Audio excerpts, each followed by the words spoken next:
अभी जब हमको ये मानव शरीर मिला है तो अब इसके अंदर भगवान का भजन कर लेना चाहिए और अगले जीवन के ऊपर मत छोड़ो। क्या पता अगला जीवन मनुष्य का मिले ही ना। अगर कुत्ता सुअर बन जाओगे, ऐसी वृक्ष योनि में चले जाओगे, तो क्या उस समय पर भगवान का भजन संभव होगा? ये जो पेड़ खड़े हैं, आप इनसे जरा कहो भगवान का नाम कहने के लिए कह पाएंगे? जो जानवर सड़क पर घूमते हैं, क्या आप उनसे कहोगे नाम उच्चारण करने के लिए वो लोग कर पाएंगे? आपकी तरह सत्संग में बैठ करके कथा सुन पाएंगे? दुर्लभ मनुष्य जन्म, ये मानव जीवन अत्यंत दुर्लभ है।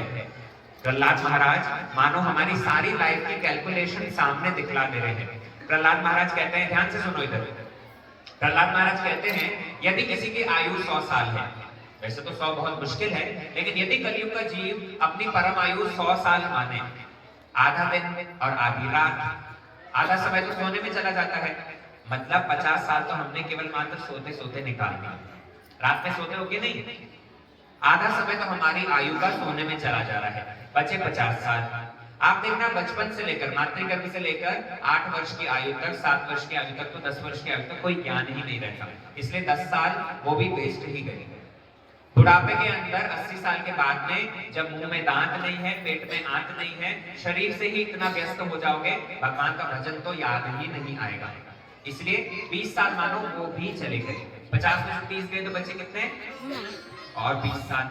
अब इस 20 वर्ष की आयु में आपके पास टोटल 20 साल है, और इस 20 सालों के अंदर आपको अपनी एजुकेशन भी अर्जन करनी है, पढ़ लिख करके आपको नौकरी भी करनी है, विवाह भी करना है, शादी करके बच्चों को भी लालन पालन करना है, उनकी भी विवाह इत्यादि दायित्व से निवृत्त होना है, और उसके साथ साथ भजन भी करना है।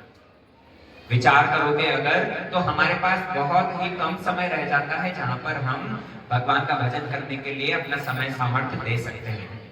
और उस 20 साल की उम्र में भी तरह तरह के आत्मीय स्वजनों की वांछा पूर्ण करते करते हमारा सारा समय ऐसे ही निवृत्त हो जाता है। प्रहलाद महाराज कहते हैं अरे कुमार अवस्था से भजन करोगे तब जाकर के बुढ़ापे में वैसा अभ्यास रहेगा। आपसे कुछ प्रश्न करता हूं, एक बात बताओ। जब फूल खिलता है, जब सुंदर रूप में प्रस्फुटित होता है, तो उस ताजा फूल को भगवान के चरणों में देना चाहिए, या फिर शाम होते होते जब वो पूरा मुरझा जाए, मुरझाने पर भगवान के चरणों में देना चाहिए? बोलो। जब पुष्प ताजा हो तभी जाकर भगवान के चरणों में चढ़ाया जाता है कि नहीं? बुढ़ापे के समय पे जब कंपनी तक तुमको रिटायर कर देती है, 60 साल तक जॉब करो, उसके बाद में कंपनी से रिटायर कर देती है, जानती है इससे जो था सब चूस लिया है और किसी काम का नहीं, कंपनी तक रिजेक्ट कर देती है, भगवान के भजन कैसे कर सकते हो? बुढ़ापे में जहां शरीर को लेकर के हम इतना व्यस्त हो जाते हैं, भगवान स्मरण नहीं आएंगे उस समय पर। इसीलिए कुमार अवस्था में जब फूल खिला हुआ हो तो उस खिले हुए फूल को ही भगवान के चरणों में लगाओ। प्रहलाद महाराज कहते हैं कुमार अवस्था से अगर हम अभ्यास करेंगे तो निश्चित रूप में बुढ़ापे में हो पाएगा। आप देखना कच्ची मिट्टी, बच्चे जो है ना एक कच्ची मिट्टी के समान होते हैं, उस कच्ची मिट्टी से आप जैसा शेप बनाओगे वैसा बन जाएगा। कुम्हार से कहो कच्ची मिट्टी से दिया बनाना है, दीपक बना देगा, मटकी बनानी है, मटकी बना देगा, सुराही बनानी है, सुराही बना देगा, गुल्लक बनाना है, गुल्लक बना देगा। एक बार मिट्टी पक गई, कुछ कर सकते हो? टूट जाएगी लेकिन कुछ होगा नहीं। आप देखना बांस, कच्चा बांस देखा है? कच्चे बांस को आप जैसे फोल्ड करोगे वैसे घूम जाएगा ना। लेकिन एक बार अगर बांस पक जाए, वो बांस टूट जाएगा लेकिन घूमेगा नहीं। ये जितने सारे बूढ़े हो जाते हैं ना, बुढ़ापे में आते आते इतनी उम्र तक हमारा जो अभ्यास होता है वो अभ्यास इतना स्ट्रांग हो जाता है, हम एक रिजिड एक ब्लॉक के समान बन जाते हैं। अब उन आदतों को चेंज करके भगवान के भजन की तरफ लगाना नेक्स्ट इज पॉसिबल, संभव हो ही नहीं पाता। अगर बचपन से अभ्यास करेंगे तब जाकर के बच्चों को जैसा सिखाओ वैसा सीख करके अपना चलना प्रारंभ कर देते हैं।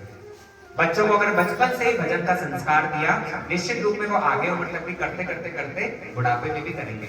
लेकिन बचपन से अगर ये संस्कार नहीं मिला तो कभी भी संभव नहीं है। छोटे बच्चे एक कोरे कागज के समान है, उस कोरे कागज के ऊपर एक बार लिख दो, आप जैसा लिखोगे स्पष्ट दिखेगा।